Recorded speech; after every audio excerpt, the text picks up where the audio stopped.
Comment prendre son pied à écrire? Je vais vous avouer quelque chose. Quand j'ai commencé l'écriture, je n'aimais pas écrire. Alors oui, ça peut paraître très bizarre dit comme cela, mais je vous assure que c'est vrai. En fait, j'adorais le fait d'imaginer des histoires, le fait d'inventer des rebondissements, de faire bien souffrir mes personnages, ou au contraire de les faire bien kiffer, de créer des émotions, tout ça, tout ça. Mais le processus d'écriture, c'est-à-dire lever mon cul du canapé pour aller écrire devant mon PC pendant plusieurs minutes, voire plusieurs heures, ça, comment dire, la flemme, hein, la flemme, tu connais. Heureusement, avec le temps et l'expérience, j'ai trouvé quelques astuces que je vais te partager aujourd'hui. J'ai trouvé quelques astuces pour décupler mon envie de passer à l'action, pour kiffer, écrire en fait, pour que le processus d'écriture soit bien plus agréable. Alors évidemment, ce sont des conseils tirés de ma propre expérience, ça ne va pas forcément s'appliquer à tout le monde, chaque auteur est différent, chaque auteur a sa manière de procéder.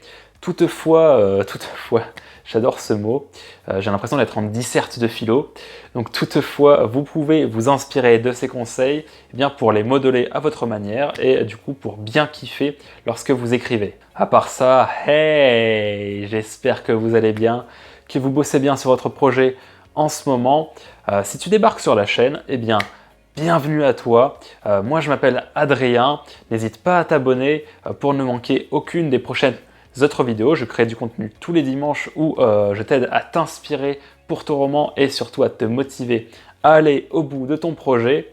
Donc n'hésite pas à t'abonner et c'est parti pour la vidéo 5 conseils pour prendre son pied à écrire. Premier conseil pour prendre son pied à écrire, alors ça va être tout simplement d'associer une deuxième chose à l'écriture, une chose très agréable pour mieux kiffer sa session. Alors attention, je ne dis pas qu'écrire c'est forcément désagréable, bien au contraire.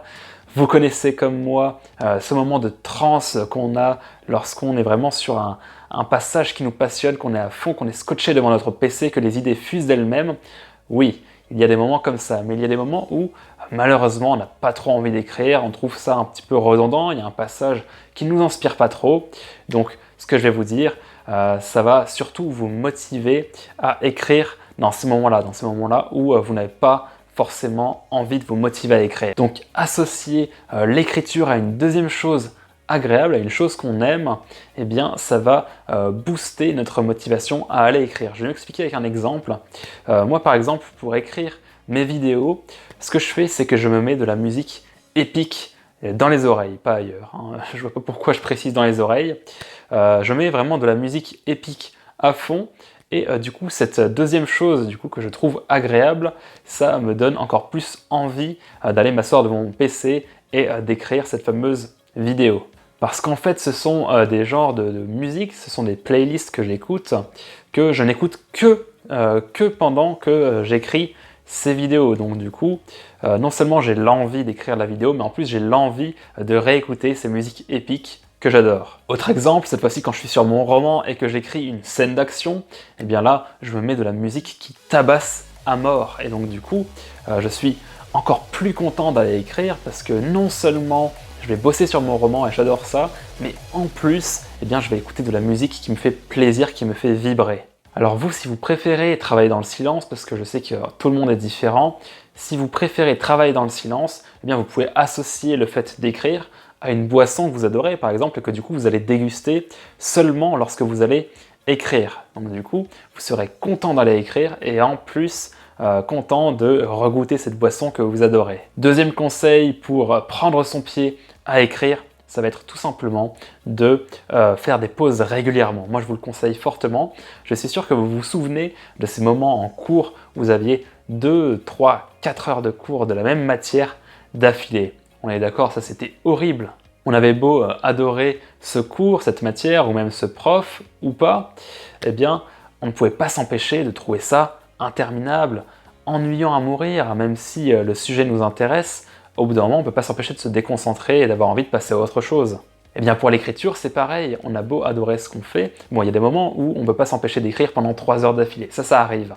Mais il y a des moments où il est bon de prendre une pause pour recharger ses batteries. Parce qu'on a beau adorer ce qu'on écrit, au bout d'un moment, on en a marre, on n'en peut plus. il faut prendre des pauses. Pour moi, c'est super important. Vous pouvez donc faire des pauses régulièrement, donc des pauses de 5 à 10 minutes, et ça toutes les 20, 30, 40 minutes, voire toutes les heures, ça dépend la durée de vos sessions. Pendant ces pauses, vous pouvez faire quelque chose qui vous plaît, quelque chose d'assez court, comme écouter une musique, vous ambiancer sur une musique que vous adorez. Vous pouvez, je ne sais pas, vous hydrater par exemple, vous pouvez faire de l'exercice physique, vous pouvez même vous mettre à méditer pendant 5 ou 10 minutes, à psalmodier un mantra que vous adorez, un mantra qui va vous motiver. Bref, vous pouvez faire n'importe quoi. Et le fait d'avoir cette petite pause, eh bien, ça donnera du rythme à vos sessions d'écriture, en fait. Vous serez, bon, je ne vais pas dire vous serez jamais fatigué, mais en tout cas, vous augmenterez la durée de vos sessions d'écriture en faisant ainsi, parce qu'en prenant des pauses, vous rechargerez, en fait, vos batteries. Troisième conseil pour prendre son pied à écrire, c'est d'écrire pour quelqu'un, de partager ce que vous faites. Ça, c'est beau. Ah, ça c'est beau. Non, personnellement, moi je ne partage pas mes écrits avant d'avoir terminé mon premier jet, parce que quand j'écris mon premier jet, c'est un bon gros brouillon quand même, et du coup je ne suis pas forcément fier, j'ai pas forcément envie que les gens voient ça, parce que, eh bien, je découvre mon histoire en même temps que je l'écris à peu près. J'ai un petit plan, mais je découvre mon histoire au fur et à mesure que je l'écris quand même. Du coup, je commence à partager mes écrits seulement à partir du deuxième jet, là où je suis un peu plus sûr de moi. Donc vous faites un petit peu à votre sauce comme vous voulez, mais je vous conseille fortement de partager votre passion pour l'écriture à quelqu'un d'autre. Pour moi, il n'y a vraiment rien de plus beau en fait. Et nous autres écrivains, c'est genre c'est une caste, tu vois. Nous autres écrivains, eh bien, on a tendance à souvent être seuls dans notre passion parce que dans notre entourage, malheureusement, il n'y a pas beaucoup de personnes qui sont passionnées par l'écriture. Le fait d'être encouragé, d'avoir des lecteurs, d'avoir des gens qui nous suivent, qui nous motivent, mais ça peut vraiment agir comme un booster pour nous et nous pousser à donner le meilleur de nous-mêmes et du coup d'écrire beaucoup plus régulièrement et du coup d'adorer encore plus le processus d'écriture parce qu'on écrira pour quelqu'un d'autre. Et de cette manière, vos sessions d'écriture auront beaucoup plus de sens en fait, parce que vous n'écrirez plus que pour vous-même, mais vous écrirez pour d'autres personnes, et ça même si vous n'êtes pas encore publié. Vous ne vous direz plus « Oh, j'écris aujourd'hui pour être publié peut-être dans plusieurs années, et du coup j'écris pour ces futurs lecteurs qui me liront dans plusieurs années. » Vous vous direz plutôt « J'écris aujourd'hui pour montrer ce que j'ai fait à ma femme, à mon mari, à mes enfants, à mes frères et sœurs, à la famille, etc., aux amis. » Vous voyez ce que je veux dire. Je ne vais pas m'étaler aujourd'hui sur l'importance de l'entraide dans l'écriture, mais je prévois une vidéo sur le sujet pour la semaine prochaine. Donc, si vous avez envie de la voir, eh bien, go vous abonner. Mon quatrième conseil, c'est de vous concentrer sur l'instant présent lorsque vous écrivez, lorsque vous êtes sur une session d'écriture. Pourquoi c'est très important ? Parce que c'est en étant dans cet instant présent que vous allez plus facilement entrer dans cette fameuse transe, ce fameux flow lorsqu'on écrit, lorsqu'on est à fond scotché sur notre PC et que les mots coulent tout seuls. C'est en étant hyper focalisé sur notre session d'écriture que là, on va ressentir ce flow. Du coup, je recommande de ne pas travailler, je le répète assez souvent, mais c'est super important, je recommande de ne pas travailler avec son téléphone à portée de main parce qu'il va nous distraire, en fait, il va nous éloigner de nos personnages. Donc vraiment, il faut le supprimer, pas le jeter par la fenêtre, mais au moins le mettre en mode avion ou en mode vous savez, enlever le Wi-Fi. Voilà, essayez de vous passer de ce téléphone portable pendant votre session d'écriture, ça ne peut que vous être bénéfique. D'ailleurs, je connais une application très pratique que j'utilise à chaque session d'écriture et que je vous recommande fortement, c'est l'application Forest. Alors Forest, c'est une application en fait qui permet de créer sa propre forêt virtuelle et le principe en fait c'est que lorsque vous avez envie d'être concentré, de ne pas être dérangé, de ne pas être distrait par des stimuli extérieurs, c'est en fait que vous allez choisir une durée et pendant cette durée, en fait un arbre que vous aurez choisi, que vous aurez sélectionné au préalable va se mettre à pousser. Donc vous pouvez choisir 1 heure et pendant 1 heure, un sapin de votre forêt va se mettre à pousser. Ça peut être un champignon, ça peut être d'autres choses, j'ai pas la liste entière. Et si pendant qu'il pousse, vous allez sur votre portable, et bien là, patatras, votre arbre va faner et du coup vous aurez un arbre bien dégueulasse dans votre forêt et ça c'est vraiment dommage. Du coup, c'est quelque chose qui va vraiment vous freiner lorsque vous aurez envie d'aller sur votre portable, de quitter l'application Forest. Et bien, malheureusement, tac, l'arbre fane et c'est tant pis pour vous.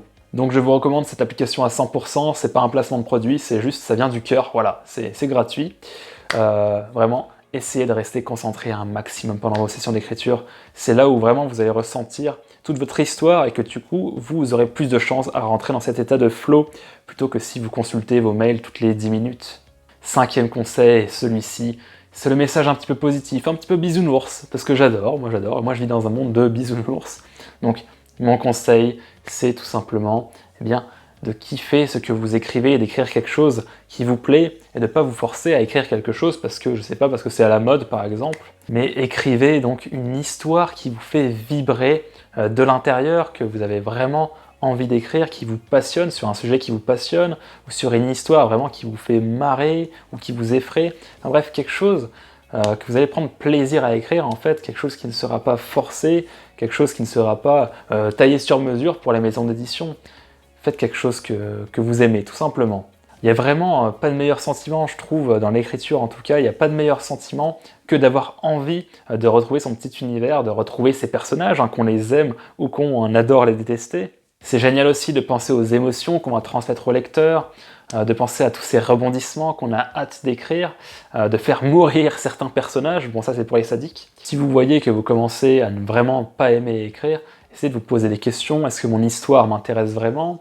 Quelle est la morale de mon histoire? Qu'est-ce que je veux transmettre au lecteur? Quelles sont les émotions que j'ai envie de transmettre? Pourquoi diable j'écris ce roman? Est-ce que c'est pour quelqu'un? Est-ce que c'est vraiment pour moi?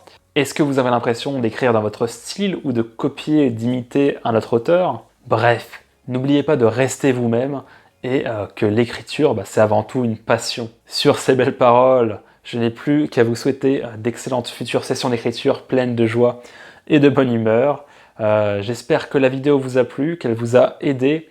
Si c'est le cas, n'hésitez pas à me laisser un bon pouce en l'air, moi ça me motive énormément pour continuer sur cette lancée. On se retrouve la semaine prochaine pour une nouvelle vidéo pleine de joie, de motivation et de bienveillance.